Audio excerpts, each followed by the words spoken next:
Hey guys, I just look too god awful to get on here for a video.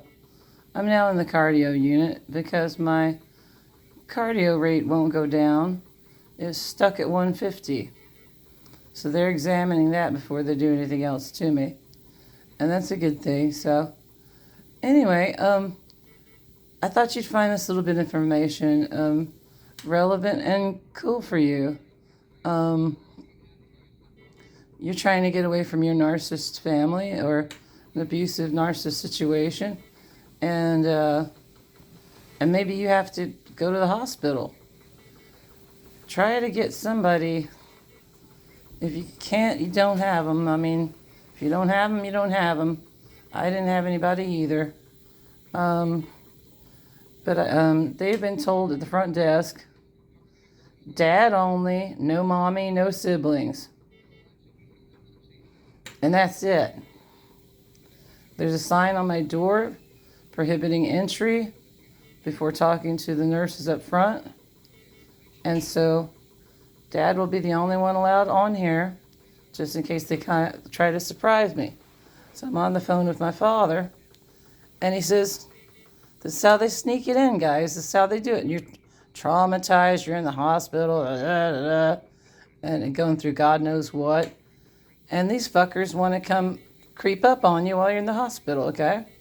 So dad says, well, there's some family members who wanted to come see you. I said, that depends entirely on who they are, knowing where this was going before it even started, right?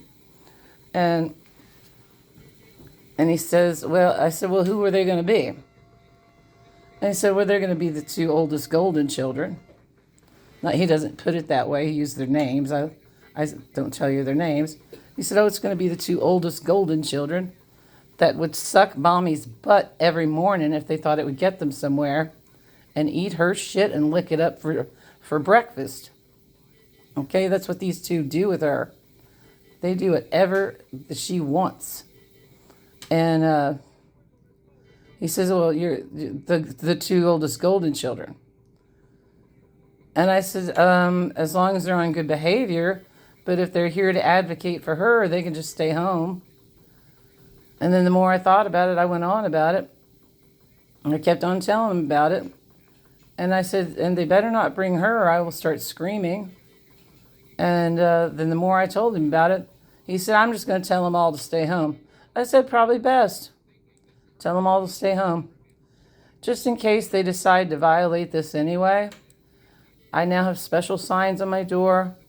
And the hospital staff has been told, and there are people here who respect that, and that's all right. That is all right. Yeah. So sometimes people don't have family, or they may have antagonizing family who would come kick the fuck out of them when they're down, and you know that's what they do, guys. They'd kick the fuck out of me while I was already down, and take it as an opportunity to get control and power and superiority over my life every single time. And you think they wouldn't do that? You think for a second they wouldn't do that? Oh, yes, they would, because that's how reprehensible they are. I'm not ever going to forget how reprehensible they are. Ever. I know how bad that is. And I know they don't have a problem inflicting any kind of pain upon me possible in order to get their fucking way. Power, control, and dominance over.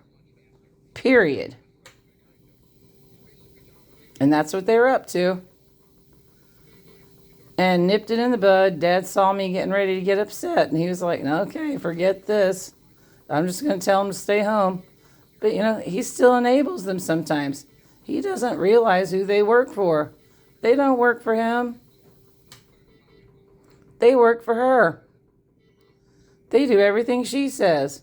All the golden children, too, including the younger ones. 3 brothers, 1 sister, they're all golden children. And they do whatever that narcissist says to do. And they don't care how bad that shit hurts me. It's reprehensible. But they're got special things attached to my hospital room rather. And talk to you later.